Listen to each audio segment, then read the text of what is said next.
Welcome to the Blackhawks Breakaway Podcast, brought to you by Toyota. Toyota has more all-wheel drive and four-wheel drive vehicles than any other brand. Find yours and shine on. Toyota, let's go places. With Charlie Roumeliotis, I am Pat Boyle. This podcast is going to be our grades of every player on the Blackhawks from the past season, but we're going to start talking about the Stanley Cup Playoffs that Charlie are off to a fantastic start. Fantastic start, Pat. We were just talking a little bit off the air before we came on here, and I thought when the Blackhawks season would ended, I would kind of get my sleep schedule back on track, but a lot of these games have been so entertaining, and we've already had double overtimes. We've had late nights, and I feel like my sleep schedule is over-indexing the other way again. So it's been some very entertaining hockey. Kind of a slow first day on that Saturday, and then that Sunday, it feels like things really ratcheted up. Yeah, a lot of tight series so far. Right now, only Philly is up 2-0 on Pitt. Carolina with 2-0 lead over Ottawa. Colorado leads the Kings 2-0. But some of these games have been very tight, have been overtime type games. How about the former Blackhawks, which we tend to gravitate to when we watch the Stanley Cup playoffs? Jason Dickinson, 2 goals in the Oilers game 1 victory, 4-3 over Anaheim.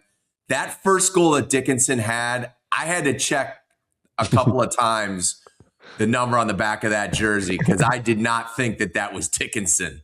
100%. That was a beautiful goal, and then he follows it up later on with kind of more of a greasy goal that is more of a Jason Dickinson-like goal. And how about this, Pat? That game 1 win for the Oilers was the first win for the Oilers this season where Connor McDavid did not record a point.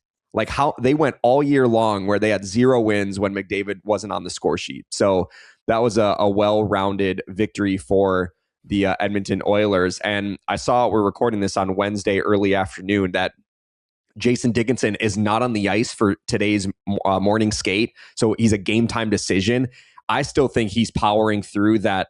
I think it was an ankle injury that he's dealing with and kind of returned a little bit sooner than a lot of us expected. So I wonder if this is going to be an injury that's kind of nagging at him all playoff long. But I watched his post-game press conference after game 1, and he said, I was going to do anything it took to play in these meaningful playoff games because I experienced playoff hockey in Dallas. Then you think it's going to happen every year, but then I went 5 straight without sniffing the playoffs in Chicago. And so he did everything he could to be ready for game 1, and he was one of the heroes, but we'll have to see what his status is for the rest of the postseason.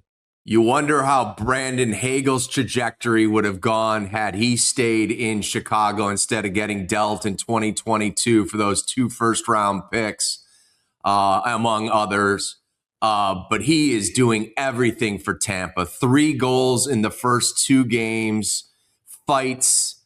He's out there on that penalty kill. He seems like he's the heart and soul of that team. He's a difference-making player. And I know it's driving Blackhawks fans crazy to think he once wore the Blackhawks sweater. But, you know, when you look back at it, those picks became Oliver Moore and Sasha Boisvert, and also put you in position in the standings to improve your draft lottery odds of landing Connor Bedard in 2023. Yeah, I saw some of that discourse too, and ironically, that is a player that the Blackhawks would probably love to have, like, starting now, moving into the rebuild. Yeah. But at the time, Brandon Hagel was one of their more valuable trade chips because the Hawks didn't have really any. It was Alex DeBrincat, it was Patrick Kane, Brandon Hagel, and then it was Kirby Dach, which they turned into, Frank Nazar, fortunately, that they kind of got out ahead of getting as much as they could. But at that time, the Blackhawks had just started the full teardown. And so they kind of needed to strip it to the studs at that time because they were going to go through 4 years of very hard hockey years. And I too subscribe to the theory of like being in a winning culture / environment really helps elevate your games. You look at the 2 players in Tampa Bay right now, whether it's Darren Radish or Brandon Hagel, neither of those players were the versions of themselves prior to their stints in Tampa Bay, where they just kind of stepped into such a winning culture that it was easy to kind of flourish because they had such a strong support system around them. And so I kind of disregard some of those opinions because I just don't think that was feasible at the time for the Blackhawks, because they were about to embark on a long-term rebuild. And so that they needed to do that at the time. And everyone says, like, why don't they select the next Brandon Hagel? People forget that Hagel was selected by the Sabres.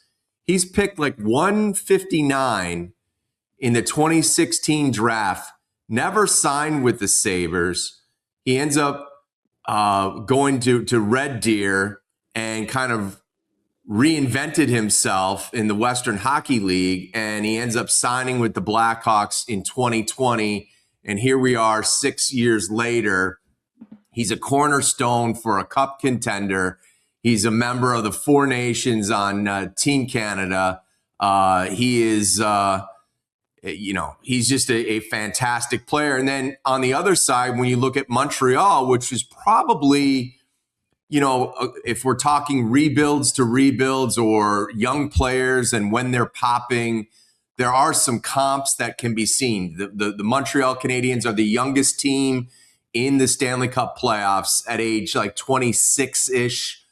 And the Blackhawks are probably closer to 24 to 25, depending on exactly how their roster is next year. And we talked about it, Slafkovsky, he's 22 years of age. This is what, year This is year four. Yeah. Year four. And it's really in year four that he pops with 70 points. Yeah, and he was the number one overall pick in 2022, which at the time was actually controversial because if you remember, Shane Wright was kind of projected to go number one, and then I was actually in Montreal for that draft, and that was the craziest reaction that I've ever heard a number one overall selection, because the pop of shock that it wasn't Shane Wright was crazy.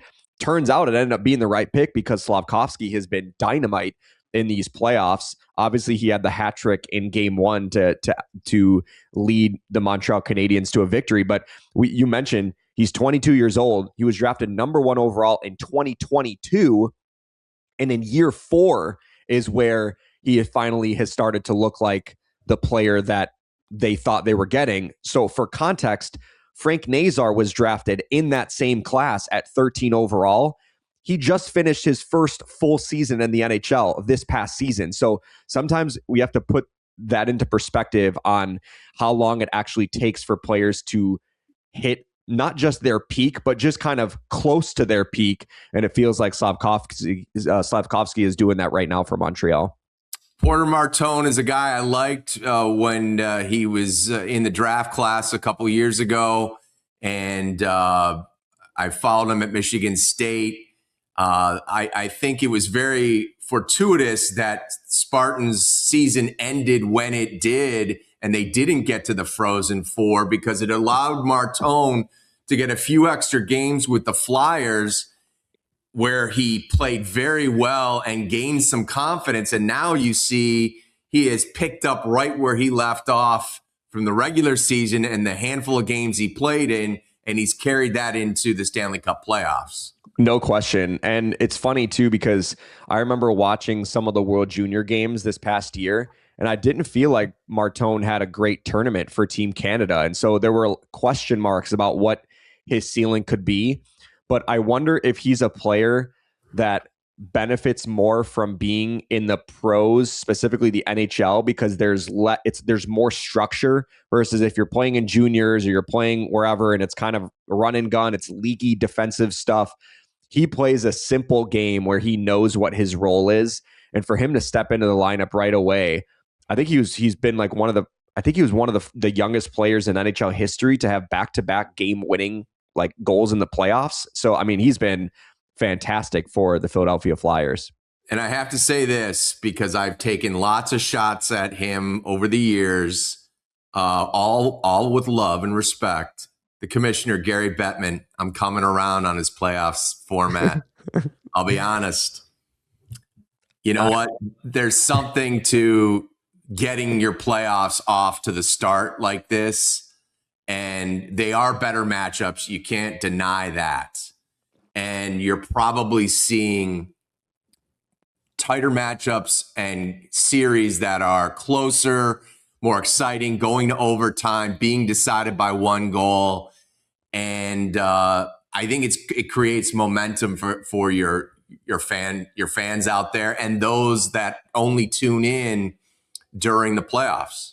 Yeah, there was a lot. I remember when the NHL went to this playoff format, there was a lot of debate about the reason why, and there were a couple reasons that I thought it was. The first being the NHL wanted to create more in-division rivalries, right? So like that was kind of at the forefront.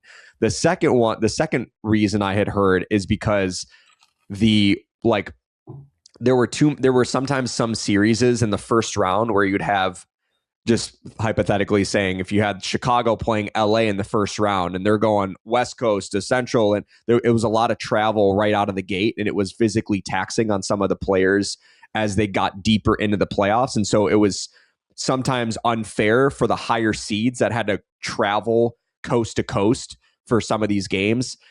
And then the third one, which is the one that we recently heard when Gary Bettman was talking about, is that the first round provides deeper matchups into the postseason, and it's for financial reasons. And I think you mentioned it. Maybe we were talking about it, how it's like, what is it, 18 or 20%? The series go longer? Not quite that much. More 8 to 9 to 10%. Okay. But still, in the grand scheme of things, that's pretty significant as far as a financial standpoint, because a lot of the NHL is a gate-driven league. But also in the playoffs, that's where they make their revenue as far as ESPN and TNT. So financially, it's great for the league, because if that means more revenue for the NHL, that means the salary cap is going to continue to skyrocket in other ways. And so if the first round does produce these 6 or 7 game series where it's going to generate more revenue for the NHL, that's great. But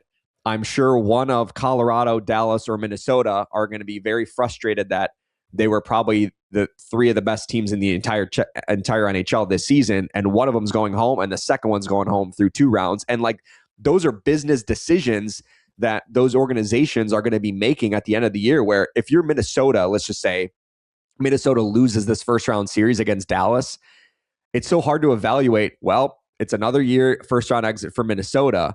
But then you look at, on the Eastern Conference, the Buffalo Sabres get the Boston Bruins, or, the Penguins and Flyers are facing off each other. It's like, that's a different quality of competition. So I go both ways. For sure. And one other thing, and it may sound trivial, but the commissioner and the NHL also likes that there's a bracket challenge component to this. And we don't know the analytics of how many people that brings to the table. I've never heard a really serious hockey fan say to me, Pat, did you fill out your brackets yet? I mean, I only hear that for the NCAA tournament. But follow the money, as I say, because watch the commercials. They are shoving that bracket challenge down your throat. So there must be a financial component or a eyeballs component where they think they can pull in some young fans or some wagering fans or something of that nature. The other thing too, did you notice their 2-month-long challenge, they left open until Monday, 2 days after the playoffs started. So they allowed folks the first 2 days. You could lock your bracket in after the first 6 games were played, and you had an uptick if you wanted to wait to fill out your bracket on seeing how those teams fared. I thought that was a little puzzling too, but it speaks to the priority that they put on this bracket. Yeah, I wish I would have known that, because I would have filled out my bracket a little bit later and maybe not had Ottawa to be my dark horse pick to come out of the Eastern Conference. But I think you're right. That does play a role, because they are over promoting it. I mean, but the silly part is, if you promote the bracket digitally, it still, if you have the 1 versus 8, the digital, it could still kind of sort out the bracket for you. But I did get a text from one friend who is actually a frequent listener of this podcast. He filled it out on paper. So he you can't really do that on paper. If it's like a 1 versus 8, then there's an upset, then you got to reseed. So that's maybe the reason, but I don't know if I buy that as much, but I do believe that is a small contributing factor to the many other. All right, let's get to the task at hand, and it is grading this Blackhawks team. We know where they finished in the standings, 11 points higher than they did a year before. Yes, third straight year, 31st in the standings, but we're going to break it down position by position, player by player, and let's start with the forwards, and we're going to go alphabetically, but we're going to start with Connor Bedard. To me, the biggest development of this entire season. He showed you that he is the elite player that you drafted first overall in 2023. He improved his speed. He made a commitment to play the 200-foot game. He improved at the faceoff dot. He went to the backhand more. In every area, he moved up not just 1 or 2 notches, but sometimes 3 or 4. He was among the league leaders in points 31 games in when he injured his shoulder. He had 44 points. He was tied with Macklin Celebrini at the time. The Hawks were just a point out of the playoff mix. Again, 31 games, not quite half the season, but a pretty decent sample size. And he ends up with those 30 goals and those 75 points, playing predominantly with Ryan Greene and the uneven season of Andre Burakovsky. You put it all together, to me, he was the brightest spot for this team and made the biggest splash development-wise. So what grade did you give him? I gave him an A. Okay. By the way, for clarification, we should point out that we are judging these grades based on our expectations of the player going into the season. So how we grade, Tyler Bertuzzi and Connor Bedard is going to be different than how we grade a Ryan Greene, right, going into the year. So I just want to throw that out there. One little caveat to that too, not only to our expectations, but comparing them to players of equal NHL experience around the National Hockey League. So if we're looking at a Louis Crevier, sometimes we're not just looking at our expectations of where we had him going into this season, but also comparing him to players that have played similar number of NHL games. Right. Very well said. I don't know if I'm being a little bit harsher with this grade, but I have Connor Bedard as a B+. And the way I divvied it up is A+ pre-injury. I mean, he was legitimately top 5 player in the entire NHL, tied for 3rd in scoring with Macklin Celebrini prior to the shoulder injury on December 12th, where only McDavid and McKinnon were ahead of him in the scoring race. He gets hurt. Then obviously he returns. He also had that illness that kept him out, and it felt like he took a couple games to get back into his rhythm. But also I feel like it played a role that he wasn't able to take faceoffs and be more in his natural position. And I don't know psychologically if that ever played a role for Connor Bedard, the disruption of the season. So the way I scored it was I gave Connor an A+ pre-injury and I gave him a B post-injury. So I kind of married the two scores.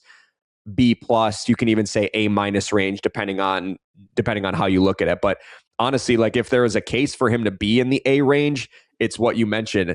His most consistent line mates this year were Ryan Greene, who was not supposed to be in the NHL this year, and Andre Burakovsky, who we'll get to very shortly, who had 4 points in the second half of the season. So the fact that he kind of had to carry that entire line, that's probably the reason why he had the dip in production in the second half versus the first. And that's exactly why I lean towards the A, because Burakovsky, and we'll get to him, had such a fall off the cliff those final 35 games or so that literally, and the change was not made until deep into the season.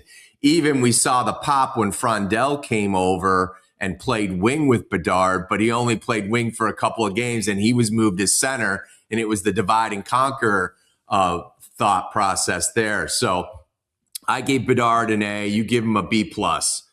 Splitting hairs. Yeah.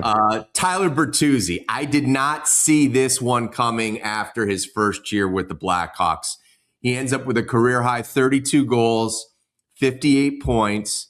He was Mr. Backdoor Goal King. Nobody did it better in the National Hockey League around the paint than Tyler Bertuzzi.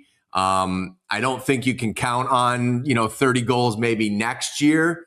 But for me, Bertuzzi, and it was consistent. It wasn't spurts. It was start to finish. And I wondered about conditioning at the beginning of the year was not an issue. Even when the leadership changed, he got one of the A's put on him. And, he's not one of those vocal leaders. He's a lead by example guy. I thought Tyler Bertuzzi had an A-type year. I gave him an A-. Again, only splitting hairs at that, but it was a fantastic season for Bertuzzi. Yeah, I'm right there with you. I gave Tyler Bertuzzi an A, and I know this sounds silly that I gave Connor Bedard a B+ and Tyler Bertuzzi an A, but I hold Connor Bedard to such a high standard that's kind of that's kind of where my thinking is, because I went into the season not expecting Tyler Bertuzzi to have a 30+ goal season, almost 60 points, both of those categories career high. And how about this too? His time on ice last year was exactly 16 minutes, his ice time average. This year it was 18:26, so almost 2.5 more minutes per game. And so that probably played a role in him getting more opportunity to kind of score more goals and to get more points. But I think you saw instantly the trust factor that he had with Jeff Blashill. And I don't know what it is with the two of them. They were successful in the AHL together. They were successful in Detroit in the NHL together. And now they've been successful in Chicago together. I just think that also played a significant role as to why he had the season that he had. And also, like you mentioned, he was wearing an A on his sweater after the Blackhawks shipped off all 3 members of the leadership group. And so he kind of stepped up into a more leadership role that is probably not something that he's used to in his NHL career, but I thought he did a great job in that as well. Next up, as we go about the forwards based on alphabetical, let's go to Sasha Boisvert. Only saw him for 7 games. You start us off with your evaluation. Yeah, so kind of like almost feels like an incomplete grade for him, because is that what you had as well? Like I went with this because of the small sample side. I went pass fail and I gave him a pass. Yeah, okay, but so that's great. Complete or incomplete, Right. To me, you didn't warrant a grade because the sample size was 7 games. Yeah, and it seemed this wasn't like an Oliver Moore, Sam Renzel situation like last year where they wanted to give him significant minutes. They really just wanted to dip his toe into the water so that way he can experience what NHL hockey is like.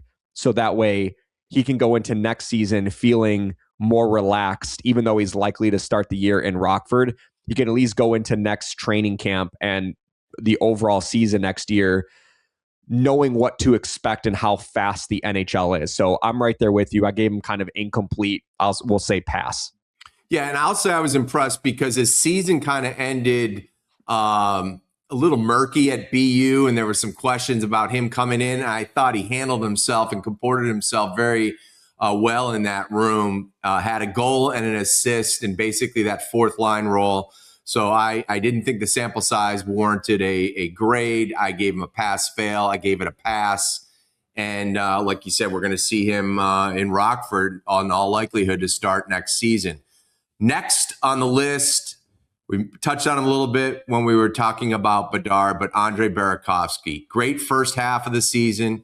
In 38 games, he had 10 goals and 29 points. I remember talking to Blashill about it.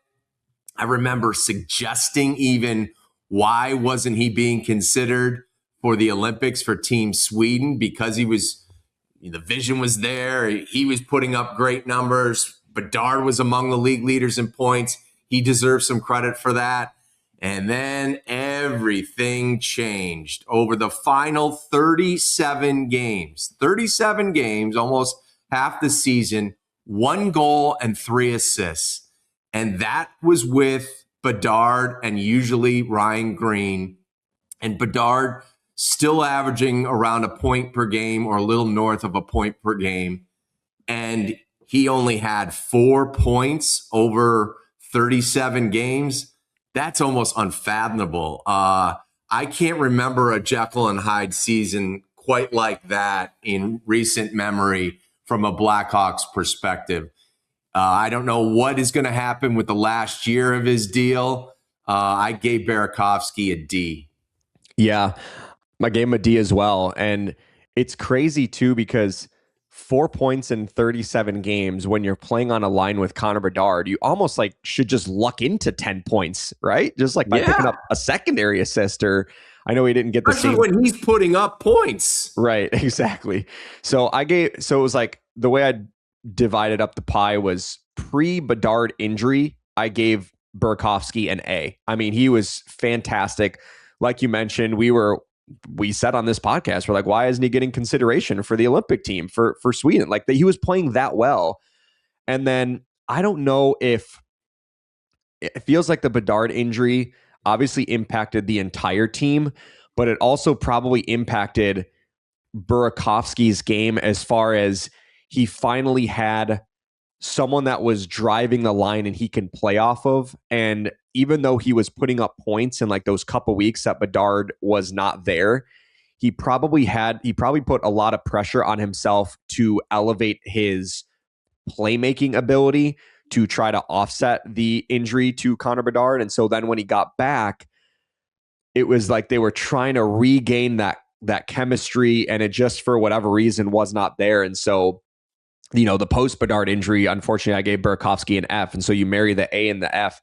It just felt like the second half more outweighed the first half because of how the season ended up going. And so, yeah, it was a tough year, and it is going to be interesting to see what the Blackhawks do with him, because Jeff Blashill gave him a very, very, very long rope, and he didn't get moved off of Connor Bedard's line until pretty late in the game, which kind of tells me that Blashill really likes Burakovsky as a player and what he brings to the table. And so I wonder if they go into the offseason trying to unlock the first half of Burakovsky rather than get rid of him in the offseason and cut their losses. Like, I wonder if they go into next training camp and next season trying to unlock that version of Burakovsky again. And then if it doesn't go well, that's when you kind of figure out, all right, maybe we ship him at the trade deadline, or maybe you put him on waivers and somebody else can, so I don't know if it's as dire of a situation to like have to make a call on him this summer. Yeah, I kind of like the game plan of seeing if something changes, because it did seem more of a mental thing. We never heard any whispers about an injury or what have you. But boy, it was a fall off that I have not seen in recent years. Let's go to Ryan Donato next, and you start off the evaluation on Donato. Yeah, so I put Ryan Donato as a C, and I think the regression from last year is kind of what we expected. He had 31 goals, 31 assists for 62 points last year. All three of those categories were astronomically a career high for him. So you knew that water was going to find its level.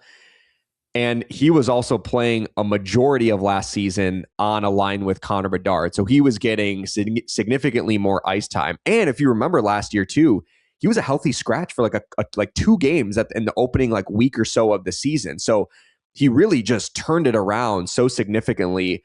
And so this year he has 15 points, 15 assists for 30 points, which I guess he likes symmetrical numbers because it was 30, 30, 31, 31, 62 last year, 15, 15, 30 this year.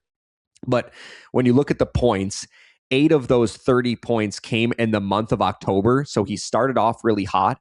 And then 4 of those 30 points, the other 4 of those 30 points came in a 4-point contest against, I can't remember who it was, but he had 4 points in one single game. So you had 8 in 1 month, 4 in 1 game, which basically opens up the door for like 18 of those that came in like a 60 game stretch. So the production just wasn't there, but his role his role changed from last year to this year. And so that's why we saw a dip in production offensively. Yeah, I echo your sentiments. We expected a regression to the mean, maybe not quite as much. But look, when you're playing a top 6 role one year, you're on the top power play unit, you're getting those looks, those minutes, points are usually going to follow.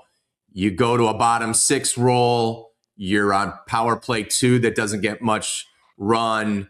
You're going to see numbers similar to this. So with all that being said, I gave Donato a C+. You know what's funny though too, Pat?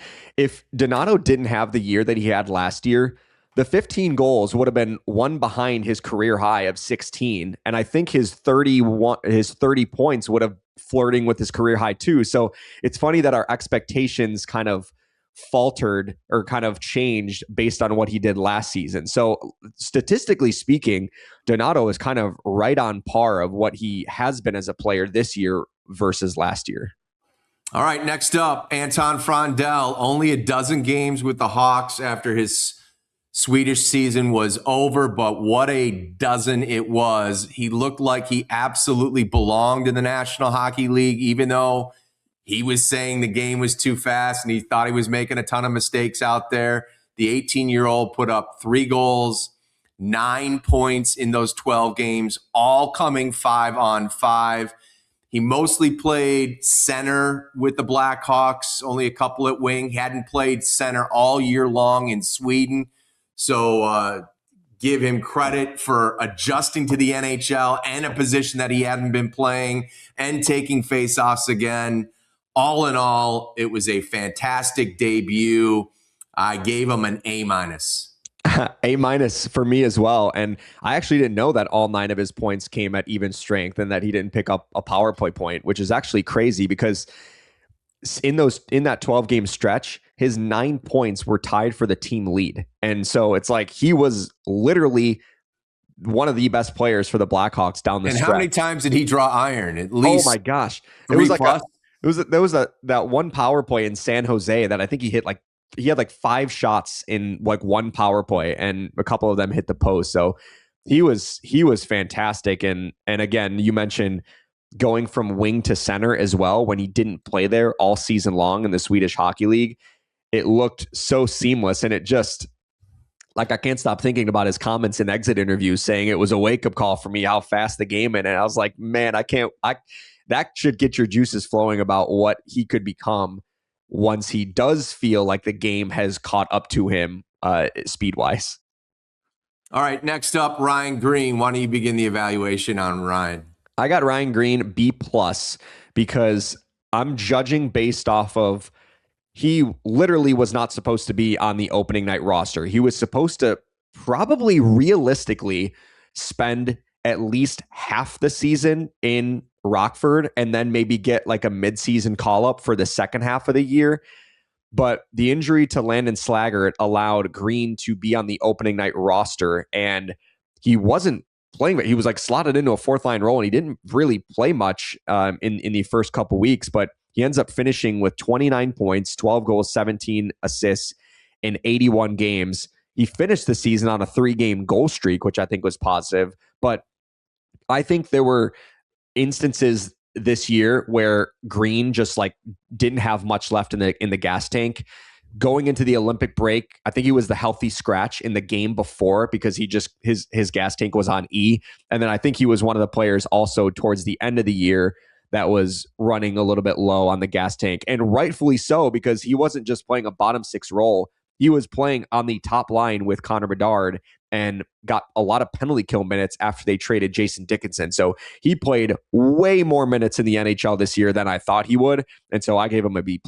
He was also in a similar boat as a lot of guys that were making transitions from either juniors or the NCAA to the National Hockey League. And they were doing it in real time in a condensed schedule. And you talk about those dips. They kind of went through them collectively. And if you look at the wins and losses, the dips go right before the Olympic break, a surge after the Olympic break, playing some of their best hockey, and then, a really rough 2 to 3 weeks to close out the season. So for all of that, where expectations were for him, like we said, we both thought he'd spend most of the year in Rockford. To think that he worked his way up from the fourth line, spent most of the year with Bedard. Very smart player. It goes to show you hockey IQ means a lot, because this guy was thrown a lot at him in a short period of time in training camp. And as the season progressed, where there weren't a ton of practice time. So all in all, I gave Greene a B. I thought he was a real pleasant surprise. The interesting thing is they also look at him as a center. And, we'll talk about this as we continue. Where do you see Ryan Greene fitting in big picture with this team? Also considering Oliver Moore they like him at center too. Yeah, I really like the prospect of Ryan Greene as the third line center role, and he's the first guy over the boards on the penalty kill. Like, that is a role that I see him thriving at. And you mentioned his hockey IQ, very, very smart hockey player, and that's why I think he'd be really good in that role too. All right, next up, Sam Lafferty spent most of the season in the press box with Charlie. But seriously, no, he's a great teammate. We found out that one of the closest buddies to Connor Bedard played in 29 games. He had that highlight reel goal, also the assist. To me, it was a pass-fail grade, and he got a pass. I was just going to say, it was really unfair for me to give him an on-ice grade, but I did give him an A for his attitude, how he brought himself and carried himself to the rink, because there was a stretch where he went almost a month where he was a healthy scratch. And as a scratch, you're the guy that's going out there and you're staying late at practices and working on your skills. You're staying late at morning skates because you're warming up the backup goaltender and all those things. And during that stretch, I can't remember when it was, where it was almost a month where he was a healthy scratch.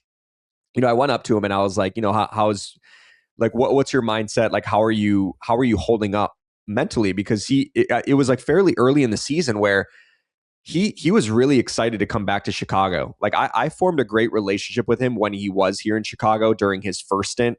And he was so excited to come back, and he was always just so down to earth and all that stuff. So when I went up to him early on in the season, when he was out of the lineup for several weeks, I remember him vividly saying, like, man, I'm just grateful to be here. Like, a lot of gratitude. Like, I'm in the NHL, man. Like, this is, and I was just like appalled that he could have easily had a negative attitude and say, this isn't what I signed up for. Hopefully I get moved to a team that, values my role. And he did not do that whatsoever. And you mentioned what he brought off the ice. The fact that guys like Connor Bedard and so many other young players viewed what he brought to the table off the ice and how he was such a glue piece inside that locker room speaks volumes to what, if we only saw it from a brief glimpse of inside the locker room, I can only imagine what it was like behind the scenes. All right, let's pick up the pace a little bit here. It's all about pace in this NHL. Nick Lardis, a 20-year-old, played exactly half the season with the Hawks, had 10 goals, would put them on a 20-goal pace for 82 games. Do the math. Started his time on Chicago's fourth line, worked on his 200-foot game, worked his way up to a middle six role. I gave Lardis a B, and it's going to be interesting to see where he starts next season. Yeah, I gave him B as well. And if you couple his production in Rockford and the NHL, he essentially scored 28 goals in professional, with 10 in the NHL and 18 in the AHL, which is a really successful season for a player that was a third-round pick a few years ago. And the reason I gave him a B2 is I wasn't quite crazy about his going in the fourth line role during that time when they called him up a second time. I thought that was kind of a little bit unfair to what his skill set brings. But also I felt like when he first got called up, he was playing on a line with Oliver Moore, and I think it was Ryan Greene for several games. I thought it was just too young of a line for him to be on to kind of figure out the rigors of an NHL, especially without Connor Bedard and Frank Nazar when they were out of the lineup. So all things considered, I thought he put together a solid season. We move on to Andrew Mangiapane. Wish we could have seen more of him. Only played in 10 games because of the injury that he had after the trade from Edmonton. Had a goal and an assist in a bottom six role. I'm going to give him an incomplete from just what we saw here in Chicago. And my question would be, how does he fit into this equation next season? Yeah, I'm right there with you. It's another pass fail for me. And the one thing I did like about him is his first game with the Blackhawks, first couple games with the Hawks, he showed his feistiness and he dragged the team into the fight. Then he gets hurt. He's probably more of a fourth line guy / extra. So he was like the throw-in in the Jason Dickinson trade. So he's a guy that I could see if the Blackhawks want to clear some spots this summer. Potentially he's a guy that could get moved. All right, Ilya Mikheyev, talked about him a lot this year. I'm a huge Mikheyev fan. 18 goals, 18 assists. So that's 36 points in 77 games. He showed the league he's one of the best penalty killers in the business. That's the reason why the Hawks were the number one PK for most of the season. He is an unrestricted free agent. They couldn't come to terms before the trade deadline. They would like to keep him here. I think he would be a huge hole to fill. I think that PK is going to regress. It's not going to be number one like it was this year. Look at some of the pieces, Dickinson, Murphy, that they had to say goodbye to and they have to fill. If you add Mikheyev to that equation, that's quite a bit to replace. Not saying it can't be done because they do have players on that roster that could do it. But I had written down grade B. I've talked myself into an A-. I loved Ilya Mikheyev's season. I was right there. I'm in between a B+ and an A-, and it almost feels wrong to do him a disservice to be in the B+ range because I don't know what else we could have expected from him with 18 goals, 36 points. 36 points, by the way, is a career high, I believe. But mainly he was the identity of a penalty kill that was the number 2 ranked penalty kill this season. And so just for that alone, it feels like he kind of inspired the rest of the group with the way that he played. We move on to Oliver Moore. He started the season in Rockford, ended up playing 51 games with the Hawks, 5 goals, 19 assists. Matt missed the last, month of the season with the high ankle sprain. He seemed to play better at center. Does he get a look at that third line center role? How do you see this playing out? Yeah, I know he was better at the center position, but it still feels like he's a guy that is going to get pushed to the wing because his skill set is more fast, like speedy, like playmaker-ish type player. Ryan Greene feels like more the shutdown, two-way checking center, takes important draws. And so that's why I would favor Greene over Moore in that position. But I gave Moore a C, and I don't know if that sounds harsh, but there were too many games where I thought he was a little bit quiet. He had 14 points, he had 5 goals, 14 assists for 19 points in the 51 games, but I didn't feel like I didn't feel like he was at the level that I was hoping that he would be. But to be fair, Pat, I thought he spent too little time in the AHL. Like he only played 9 games in Rockford. He had 9 points, so he was a point per game player, but he got called up probably a little bit sooner than I expected him to. And so in fairness to him, he kind of got put into a situation earlier than I thought he would. Yeah, I gave him a B-, and I agree that he was accelerated probably in the development process. And again, he falls into that category of first-year player trying to figure out the jump to the NHL and all that entails. Thought he handled it for the most part well, but you talk about the consistent play and some nights not having it. We'll see if it was that or if he makes adjustments for year 2. Frank Nazar is next on our list. I'll let you start off the Nazar evaluation. I got him at a B, but it was hard to grade because his injury was injury riddled. And so he had a terrific start with 11 points in his first 10 games.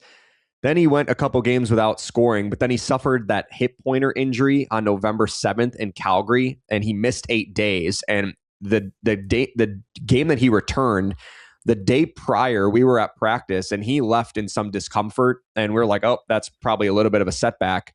He ends up playing the next day anyway. And so I think he was powering through that for longer than we were led to believe. And so it's hard for me to kind of grade him on the same Frank Nazar type level. And then obviously he missed a month with the fractured jaw. But if you take a step back and look at it, if you project his point pace across an 82-game season, he was on a 50-point pace. So that is, we just talked about Slavkovsky. It took him, year 4 to get to the level. A 50-point pace in an 82-game season in his first full year in the NHL, like I will take that all day. I agree with you on the injuries, and like, let's hope that this guy is, in his brief time in the NHL, has already dealt with some injury stuff. So hopefully that is behind him. But I thought that the only silver lining to the jaw being broken was that it allowed the hip situation that month to get better instead of trying to play through it like he was doing prior to the jaw injury. So he looked back to the speedy Nazar, the tail end of the season, and his point production reflected that. My question to you is, if they're committed to Bedard and Frondell, and we've already talked about possibly Ryan Greene being the third line center, and he seems open to it, but Frank moving into a winger role in a top 6 role. Yeah, I think Frank Nazar is a player that you can put anywhere and he'll succeed because of his speed and his playmaking ability. Similar, different players, but when Patrick Sharp was here in Chicago, he was sometimes a second line center. He was the first line winger. He was a third line check. Like, he played all those different roles. I feel like Nazar is probably going to be a player that gets pushed to the wing, but if he needs to take faceoffs, he can do that. So I would expect him to be more of a winger long term. What was your grade on Nazar? I gave him a B. Okay, I went B-. Okay. So just a little bit below. Landon Slaggert is next. 53 games, mostly in a fourth line role. Just 4 goals, 3 assists, solid plus-minus at -2. I thought, though, I expected a little bit more from Landon Slaggert. I gave him a C. I thought it was just an average year for him. Yeah, I gave him a C-, but to be fair, his season got off to a really tough start where he missed half of training camp with an injury illness. Then he got re-injured in the preseason finale, which opened the door for Ryan Greene to be on the opening night roster. He missed the first 6 games of the regular season, and it just felt like he was playing catch up the entire year because he didn't have that full training camp. And then he ends up going to Rockford on November 3rd to try to regain his form. Gets called up 9 days later because Frank Nazar was out, and then Andre Burakovsky had missed a couple games because his wife had a baby, and then gets reassigned. So it was just kind of like a yo-yo season for Slaggert. I'm hoping for him, he can go into next year's training camp fully healthy, and he can start off on the right foot this time. All right. Tavo had a tough year. Teravainen played in 75 games, 14 goals, 35 points, seemed to run out of juice after the Olympics. He's got 1 year left on his deal at $5.4 million. I gave him a C-. Yeah, me too. And it was hard for me to evaluate this because I do feel like Teravainen was probably powering through some injuries this year. And so I don't know what exactly his level of percent was. And then after he returned from the Olympics, it just feels like he could have used a break. And so he didn't. Had 58 points last year, dropped off to 35 points. For me, I dug into some of the numbers. Last year, he had 270 minutes of even strength time with Connor Bedard. This year, that number was only 152. So it was a pretty significant drop off. And so that's probably a reason for the dip in production. He didn't get as much time with number 98. I'm going to call an audible here. Okay. I'm going to put a bow on this edition of the Blackhawks Breakaway Podcast. We did the forwards, talked a little playoffs. On the next edition, we'll get into our defensive grades, our goaltending grades, and our coaching grades. Thank you for watching the Blackhawks Breakaway Podcast for CHSM. For Charlie Roumeliotis, I'm Pat Boyle. Thank you for listening and watching, and we'll catch you next time.